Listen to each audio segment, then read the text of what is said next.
This is CNN Breaking News. Hello again, everyone. I'm Frederica Whitfield from Washington, D.C. Horrible, sad, tragic news to pass on to you. The world has lost a great one. Five-time NBA champion Kobe Bryant of the L.A. Lakers at the age of 41 years old. Confirmation now that he was among five who have died from a helicopter crash earlier today in Southern California, in Calabasas, California, not far from Malibu. The circumstances of the crash are unclear, but we did hear from an official earlier who said that some bikers saw an aircraft in distress and then saw this aircraft go down. Authorities were called, and of course, you're seeing pictures now of still the smoldering debris. And just moments ago, confirmation that Kobe Bryant was among those five on board. Our own reporting is such that that was his personal helicopter. I want to bring in now Omar Jimenez, also soon to join us, CNN sports analyst Christine Brennan, as well as Brian Stelter. So, Omar, what are you hearing right now about the circumstances? We heard from an official earlier who said it was unclear, the origin of this flight and its destination. Are we learning anything more? That's what we're trying to piece through at the moment. We know that this helicopter went down around 1 o'clock Eastern time in the afternoon in Southern California. You mentioned in the Calabasas region near Malibu. 5 people confirmed on that helicopter, and all 5 of them we have heard from fire officials are now dead, including, as sources confirmed to CNN, 41-year-old Kobe Bryant. We are still working to find out the identity of the other 4 people on that helicopter, but we know just over the years we have seen Kobe Bryant has used helicopters to frequently travel across the Los Angeles area, so it is likely that the people that were in that helicopter he knew pretty closely, so we are trying to confirm those details. And we know that even just last night, Kobe Bryant has obviously been in the headlines even well after his retirement. But it was last night that LeBron James had just passed Kobe Bryant for the third all-time scorer in the NBA. And I want to read you the final tweet that Kobe Bryant put up, obviously before this absolutely tragic crash that we are following right now. Continuing to move the game forward at King James. Much respect, my brother, and the hashtag of the total points. This was someone that continually was moving the game forward himself, someone that was an inspiration to not just the players around the NBA, but of course, countless others across the world. These are absolutely tragic details. And even on a personal note, as someone who grew up playing basketball, getting all the way up to the Big Ten level, the Mamba mentality that he cemented and made his signature of that hard work ethic is something that's always been instilled within me, always instilled within countless other basketball players across the world. And obviously this is devastating news, not just because of Kobe Bryant, but also the others that are on board as well. We're going to continue to follow it on our end, and we are pushing for more details that we are trying to confirm right now. And once we get those, I'll be sure to get them to you as quickly as possible, Fred. And Omar, while you are reporting on it, you've also just revealed, you're a big fan. We've all been big fans of, Kobe Bryant, watching him, and talk to me, since you were a college player, looking at him from afar. And he was someone who was a testament to from going from high school as a player into the NBA and then sticking with this one team for nearly, his entire 20-year, professional career. Talk to me about what you, as a young player, admiring him, what it was that you admired in this basketball great of Kobe Bryant. I think you could just see the passion that he brought to the game and the level of dedication that he brought to the game that you really weren't seeing in a lot of other places, across the NBA, certainly just across the world in any other industry. And so to watch someone like that, the attention to detail that he had with every single move that he was taking, if he missed a certain shot, he would go back in the gym at all hours of the night and put up thousands of that same type shot just to make sure he wouldn't miss it that next time. And one of the things that even sticks out to me, even to this day, was his last game in the NBA, the last game he ever played against the Utah Jazz. I remember I had to be up in at work, as we usually are, at 3 o'clock in the morning, and this was a West Coast game that went all the way up until 1 o'clock in the morning. I couldn't go to bed because Kobe Bryant was on his way to a 60-point performance in his final game. And I remember watching that, and I almost have a tear right now thinking about it. But watching that game, and just to see a career like that come full circle in a way, for someone that has inspired so many people, including myself, I think I, among so many others, are in shock seeing the news today. And I just pray for his family. I can't imagine how difficult it is for them. And I just know moving forward, this is going to be an investigation that brings out even more tragic details for an already tragic story, Fred. No, Omar, thank you so much. That's so touching. It's hitting everybody. You are not alone, believe me. And again, Kobe Bryant, father of 4 young girls, his wife, Vanessa. Again, we don't know all of the people on board this helicopter. We just have confirmation now that Kobe Bryant among them. CNN's Brian Stelter and CNN sports analyst Christine Brennan, sports anchor Don Riddell, all with me now reflecting on this NBA great, and really a great on so many levels because, Brian, he was a versatile individual. Of course, it was the NBA playing for the Lakers. That's what got, the world's attention. But at the same time, he branched out. I mean, just like his tweet, last night, or the tweet from, LeBron James. I mean, this is an individual who saw looking forward, branching out. He had children's books. He had, animated projects, television projects, film projects to help young people, the next generation, learn, grow, reach their best, just like he had that opportunity. He even won an Academy Award a couple of years ago, an Academy Award for Best Animated Short back in 2018 for a film he worked on called Dear Basketball. And I think partly his interest in helping the next generation stemmed from his 4 daughters, from his 4 children, all of whom are still children. One of them, Capri, was born just last June, so still an infant. His other children, some of them have shown a lot of interest in basketball. Gianna, who's in high school. She's an emerging basketball star in her own right. She was recently seen at a game with her dad, learning how the sport is played. Looked like he was tutoring her in a couple of different ways, and that makes this loss all the more heartbreaking. Kobe was married to Vanessa for almost 20 years, and as I mentioned earlier, he would commute back and forth in this helicopter that he owned. One of the frightening questions right now is who else was on this helicopter when he was traveling this morning. So it would have been about 10 a.m. local time there in Southern California. It seems like he was heading north, but we don't know to where, and we don't know who was with him. Hey, so Brian, on that he would customarily travel, in his own chopper there. Is it your understanding that he would also pilot it, or he had another pilot? He had a pilot, and he as a passenger. Yeah, my best understanding is that he had a pilot that would be taking him to and from. Back when he was playing for the Lakers, he said that the helicopter helped him stay in great form. Otherwise he'd have to take a 2-hour-long drive, and his body would get all tight before the games. So he viewed it as a tool for his performance playing for the Lakers. We don't know anything more, as was mentioned about this helicopter and who else was on board. That we'll have to wait and see. Okay, Brian, hold it right there. Our Nick Watt is there in the area of Calabasas where, again, we are still seeing smoldering, debris near where that chopper went down. Nick, what are you learning?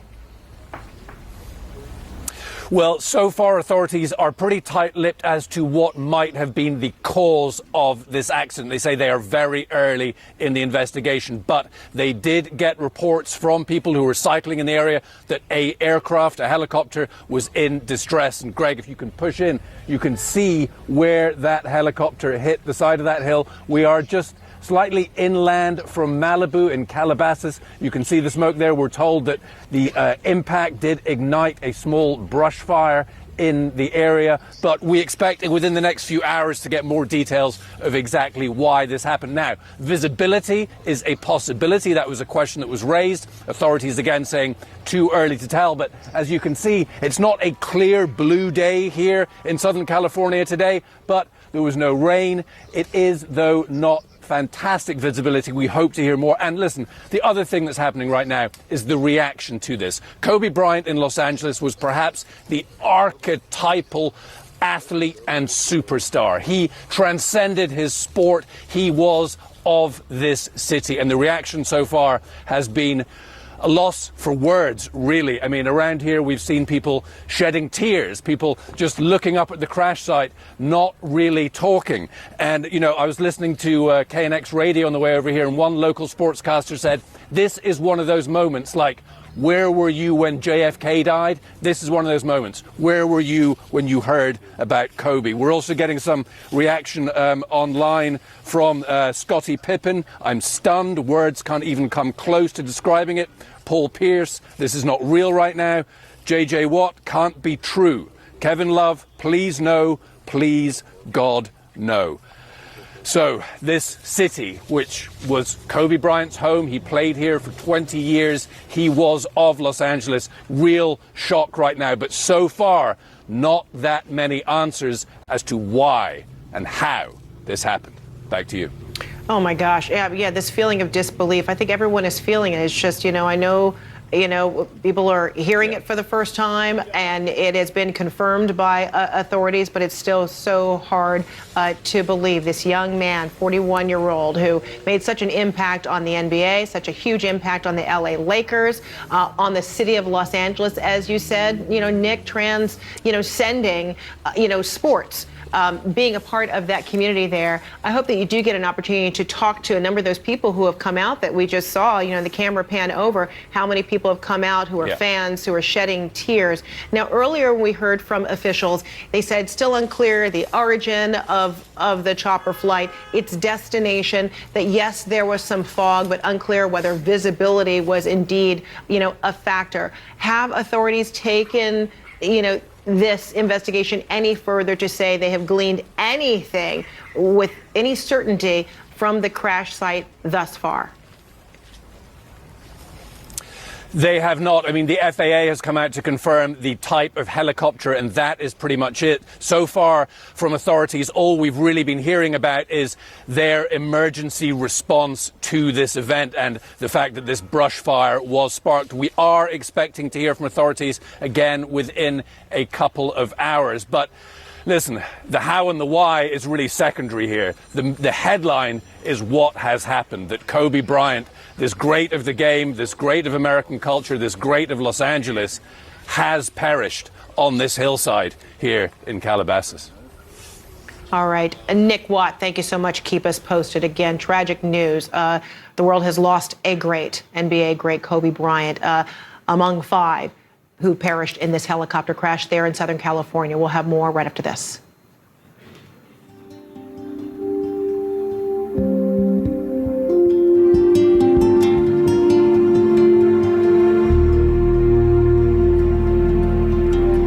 This is CNN Breaking News. Welcome back. I'm Frederica Whitfield in Washington, D.C. A terribly sad news to report to you. 41-year-old Kobe Bryant has been killed in a helicopter crash in Southern California. 4 others on that helicopter also died in this crash just outside of Malibu. Most recently, CNN had a chance to sit down and talk with Kobe Bryant. It was with Andy Scholes in sports, and he was in Los Angeles just 11 days ago at a season launch event for Major League Soccer. Let's listen in to that interview. You were one of the early investors into Body Armor. It's grown so much over the years. How cool is it now to be a partner with Major League Soccer? It's crazy, man, because when we first started the company, it was such a small company. We had this vision of doing these big things and servicing the athletes and educating them on nutrition and hydration. And to find ourselves here now in partnership with MLS, and MLS is, they've taken off too. This is coming up on 25 years now. And the game has done nothing but grow, and so to have this relationship together is we look forward to doing some big things. I know you're a big Barcelona fan. How do you think they're going to fare, and where do you think Messi ranks in terms of best athletes in the world right now? Well, I think he's one of the best athletes of all time. His tenacity, the intelligence with which he plays, as well as the skill, just puts him head and shoulders above the rest. Now Cristiano is right there with him. But I think Barcelona right now, going through their transition period, changing manager, there's a lot of questions to be answered, but I think they'll figure it out. The NBA fans love to debate, which team from which era was better. Shaq recently weighed in saying that he absolutely thinks you and him would have beaten this current Lakers team with LeBron and Anthony Davis. What's your take on that hypothetical matchup? I don't weigh in on hypotheticals. Because as a competitor, there's nothing you can do about them. You can't debate yourself to winning something, right? That was the beauty about sports, is you compete, you either win or you lose. In the debate culture, there's never a clear winner, right. But it's fun to hear. You recently said your daughter Gigi got you back into watching a lot of NBA. You've taken her to a bunch of games this year, sitting courtside with her. As you watch games with her and coach her through her basketball journey, I wanted to get your take on if you think a woman could ever play in the NBA one day. Play in the NBA, I think there are a couple players that can play in the NBA right now, honestly. I mean, there's a lot of players that have a lot of skill that can do it. Diana Taurasi, Maya Moore, Ella Deladon. I mean, there's a lot of great players out there, so they could most certainly keep up with me. All right, an interview with our Andy Schultz just 11 days ago of NBA star Kobe Bryant. Of course, this news hitting everyone hard that Kobe Bryant was among 5 in a helicopter that went down in Calabasas, California, just outside of Malibu earlier today. This 5-time NBA champion, 2-time MVP player.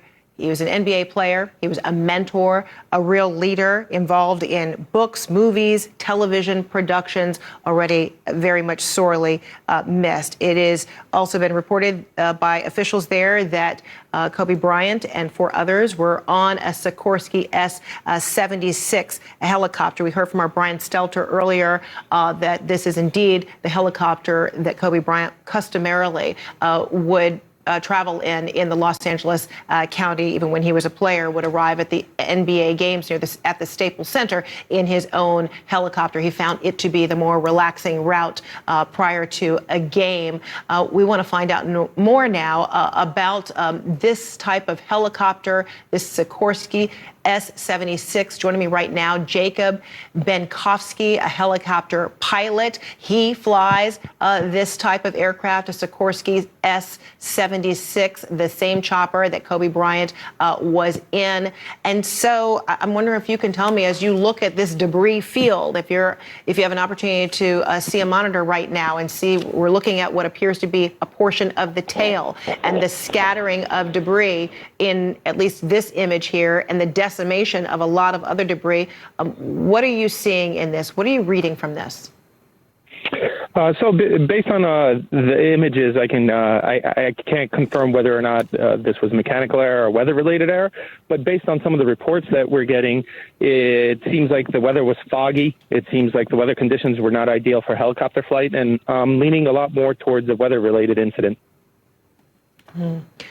What do you know about this aircraft? How many persons can it hold? Is this one customarily used for, short distances, long distances? What can you tell me? So the S-76 is similar to the helicopter I have experience with, which is the S-70. This helicopter usually carries a crew of 13. It could be customized to carry as many, much less than that if certain features are added. This is probably one of the most reliable helicopters out there. It is a very good helicopter.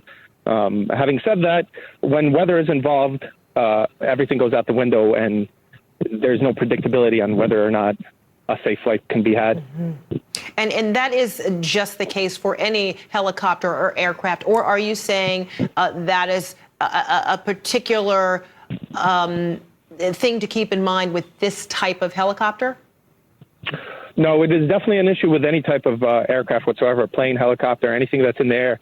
Once weather, especially visibility, which seems to be the most commonly reported cause for this accident as of right now, when visibility is decreased, what happens is pilots usually enter something called IFR mode, which is instrument flight rules mode, which happens when IMC happens, instrument meteorological conditions.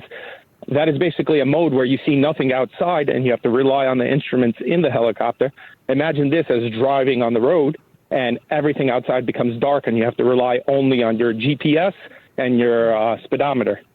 When you're flying in this type of mode, it's a lot more difficult than flying outside and seeing everything around you, because you have to rely on maps, you have to rely on altimeters, which tell you the altitude, and there are certain obstacles that are harder to avoid because you cannot see outside.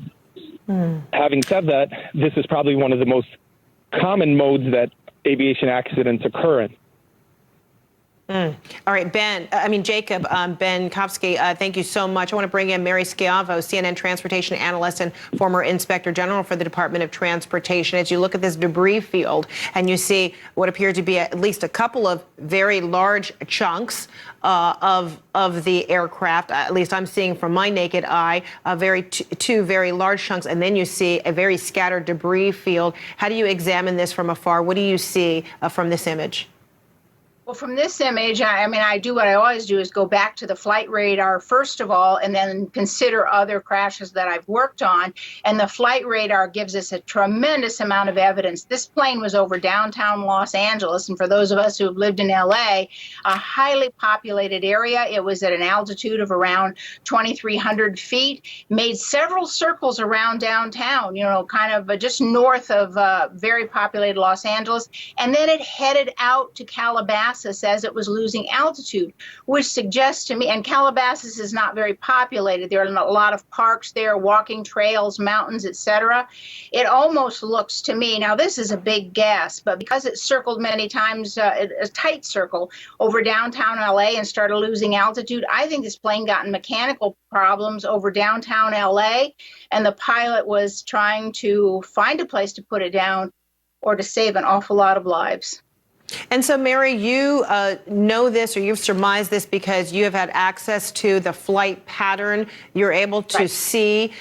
Tell me what you were able to look at and why that's incremental as you look at investigations all the time. Why you look at the origin of its takeoff and the pattern to discern what possibly could have happened. Well, when you're looking to discern between a weather problem or a mechanical problem, if you have to look at what the plane itself was doing. And when the plane is making a lot of tight circles where it was intended to head, and then it heads out over an unpopulated area, sometimes, for example, I worked several crashes where the pilots tried to go to areas that weren't so populated if they thought they could get the aircraft down, or they were concerned that they were getting into a situation where they couldn't control the plane. And so that gives us clues. And I looked at flight radar, I looked at the altitude, I looked at the path of the plane, and I looked at these circles. And people might be able to get an idea of what this helicopter is like by telling them that it's similar to the Black Hawk. The Black Hawk helicopter that's used worldwide by military operations everywhere. It's a pretty heavy-duty aircraft. Yes, it has had, crashes in the past, of course, but they've been widely variant on the causes, and many of them were modified, including top-secret modifications by the United States military. This plane is, of course, not, or aircraft is not among them, but it is along the line of a Black Hawk helicopter. Mm-hmm. Hey, so Mary, perhaps you were listening to my conversation with Jacob Benkowski, who's also a pilot who's familiar with, flying this kind of Sikorsky chopper, and he talked about, the weather and fog. Right. Now talk to me about, fog is measured differently for an aircraft versus a helicopter. Helicopter, you can fly lower for a longer period of time. But talk to me about the calculus for a pilot of a helicopter to determine whether it's too foggy, it's just foggy enough, the potential perils or dangers that may be associated with fog for a helicopter versus an airplane.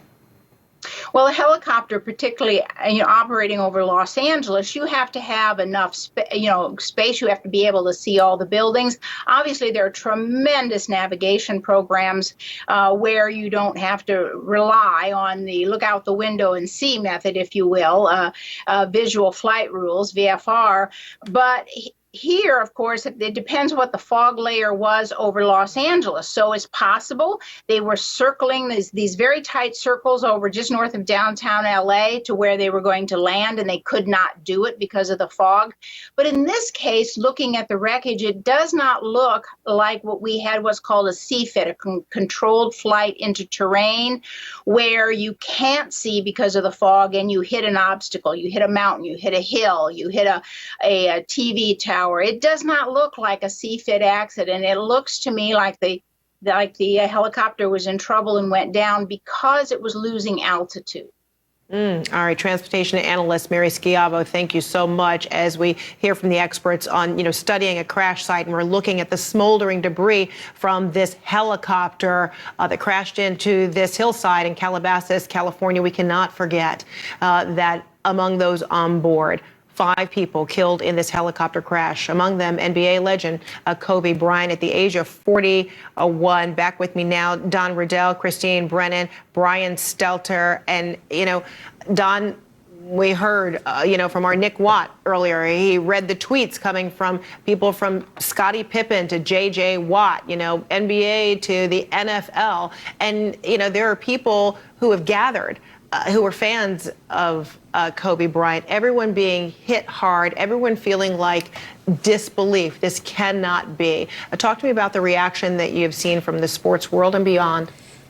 Yeah, Frederica, I think you can probably relate to this. Our timelines on our social media feeds these days are just consumed with what's going on in Washington, D.C. and the political situation in this country. My timeline is just consumed now with news and reaction to Kobe Bryant. As we've been saying over the last half hour or so here on CNN, just a complete state of shock. So many people just do not want to believe it. Of course, we're getting reaction from the basketball world, the American sports world, but the international sports world too. We've had reaction from the soccer clubs in Europe, Paris Saint-Germain and AC Milan. Reaction from the world of tennis. Of course, the Australian Open is happening in Melbourne right now. They're just getting to start play in the second week down under in Australia today. Interestingly enough, not that long ago, one of the world's top tennis players, Novak Djokovic, was describing how he feels about Kobe Bryant. This, of course, before we knew the news today, but Djokovic saying he considers Kobe Bryant to be a mentor. Djokovic, at various stages in his career, has struggled with injury and the mental problems that come with the pain and the anguish and the uncertainty of an injury. And he said that he had several conversations with Kobe Bryant, and he basically said, I love Kobe. Who doesn't? He's just an amazing guy and one of the best. And this is how so many basketball players, basketball fans, other athletes and other fans all around the world feel about Kobe Bryant. When he played the last of those 20 seasons for the LA Lakers in 2015-16, he knew that this was kind of going to be a farewell tour for him, visiting all the cities around the NBA teams in the country, and he did not want a fuss to be made. These are places that historically would have booed him, not because he was a bad player. They booed him because he was a great player and he was coming into town to mess with their team. And he said, I don't want a fuss. But it didn't really matter what he thought, because the league just felt compelled to honour him every single night with video reels, all the rest of it. And just last night we had LeBron James talking about him after he passed his record. We can talk about that later in the day. Back to you, Frederica. And that is bittersweet. And, Christine, we've got about 15 seconds left. No one wants to put it this way, 41 years old, but what's his legacy? Well, the legacy is a great basketball player, and then moving on into our culture in a huge way. And because of the way his life has now been lost, you think of athletes cut their lives cut short. Newt Rockne, a coach, and of course Payne Stewart. That adds to the legacy and the works of Payne. Thank you so much, Christine Brennan, Brian Stelter, Don Riddell. I'm Frederica Whitfield. Our hearts go out to Kobe Bryant's family, his wife Vanessa, 4 children, as we all try to digest this very terribly sad news, the loss of a great one.